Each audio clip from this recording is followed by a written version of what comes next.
part in Canada's the Communication, Energy, and Paper Workers Union, have brought together knowledge workers with energy workers, and in Canada we take it a step further by including even those who cut down the trees, the paper workers, and process the paper to produce the newspapers that other CEP members work for.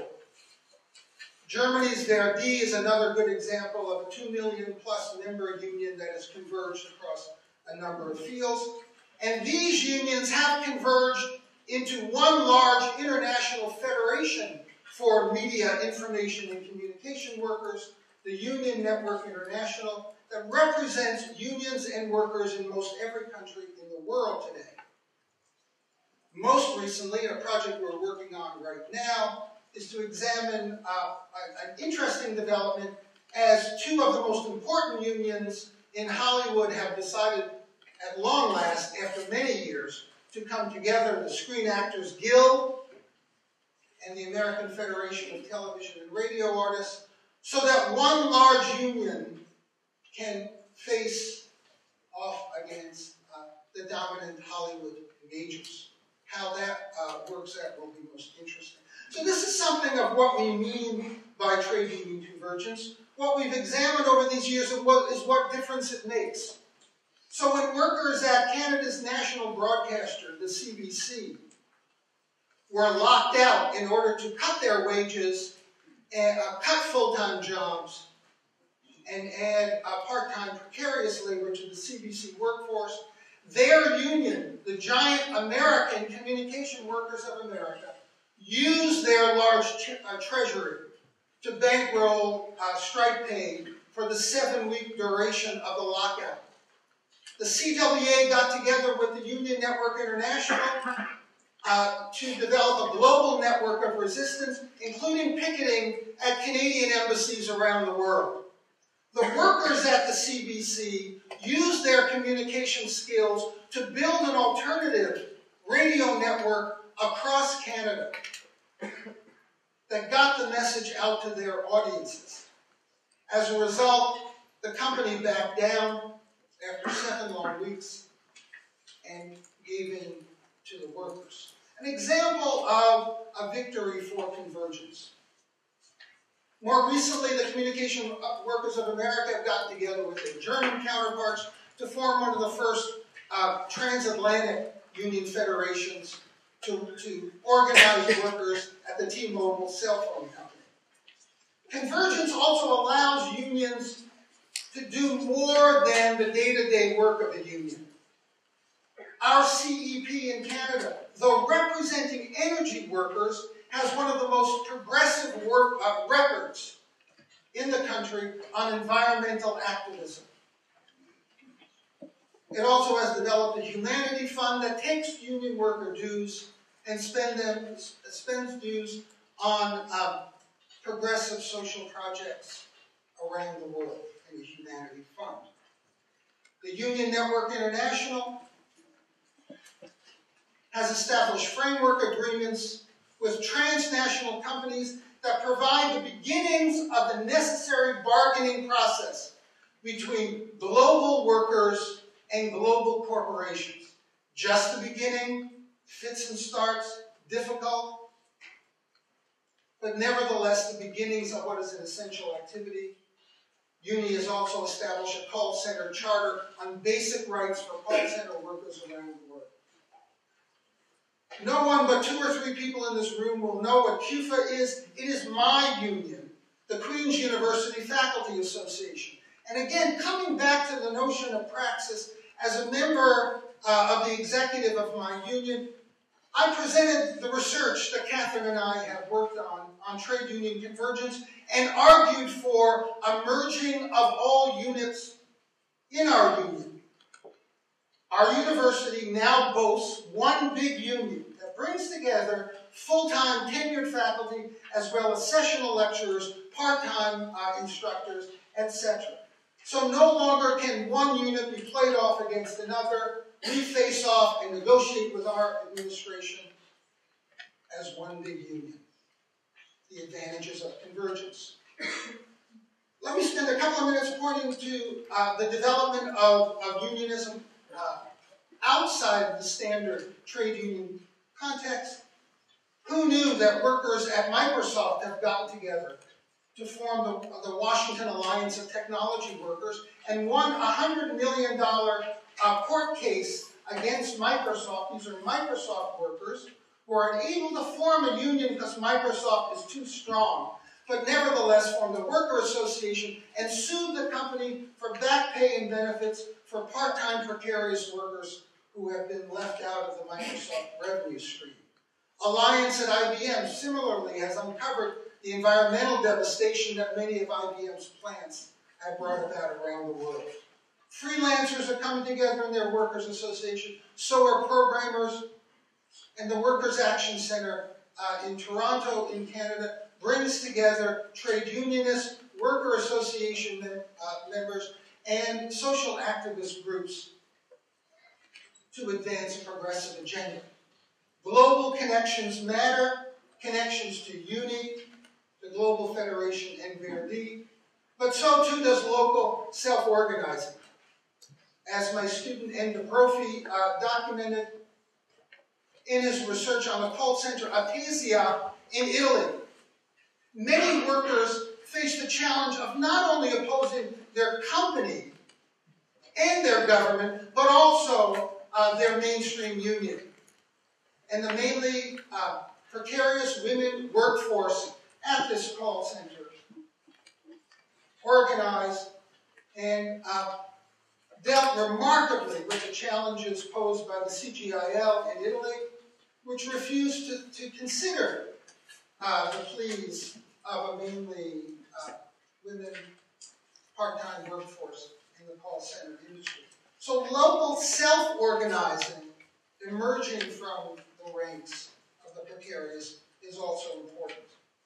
Our research in recent years has taken us to India and China, where we have documented the growth of worker associations and in some cases unions.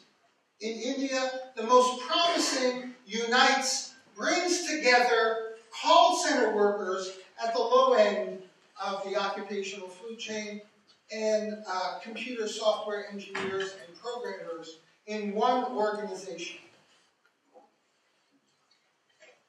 Of course, the big elephant in the room is China,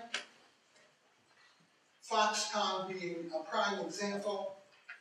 Consider that in its largest plant, that has plants all over China, in Shenzhen, 420,000 Chinese earn under $200 a month. Those are the ones paid.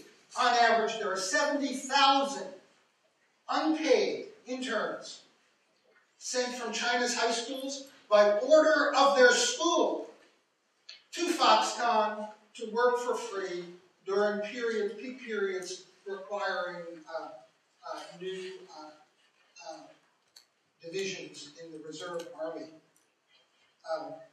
At one point, 100,000 high school students were sent from Henan province, ordered that they either go to Shenzhen or leave school altogether in order to work for free for a 2-month period at Foxconn, making the computer that I'm delivering my address on. Consider reflexivity. The Fair Labor Association, which entered the scene in the wake of suicides at Foxconn, surveyed 35,000 Foxconn workers. The results ought not to be terribly surprising. Violations of even weak Chinese law, 7-day work weeks, unpaid overtime, health and safety ignored, and widespread and pervasive alienation among the workforce. We document this time and time again across China. We are working on a project in the knowledge industry in China, doing ethnographies and in-depth interviews with China media workers and in collaboration with colleagues at Fudan who make it possible for us to get into settings like the Shanghai Science and Technology Publishing House, China's largest commercial publishing company, where we've observed the de-skilling process for university-educated knowledge workers, the dual pressures,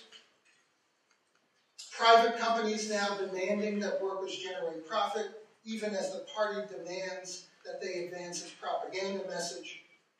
Shrinking social welfare programs, elimination of the work unit system that historically has provided social benefits to Chinese workers. And as a result, the emergence of deep divisions within the workforce by class and age. Nevertheless, and I want to emphasize this point because it doesn't get much attention, there is great resistance in China. As a number of China scholars have documented, and as we've documented in our research, there has been an upsurge in strikes, and even old bureaucratic unions like the All China Federation of Trade Unions are paying closer attention.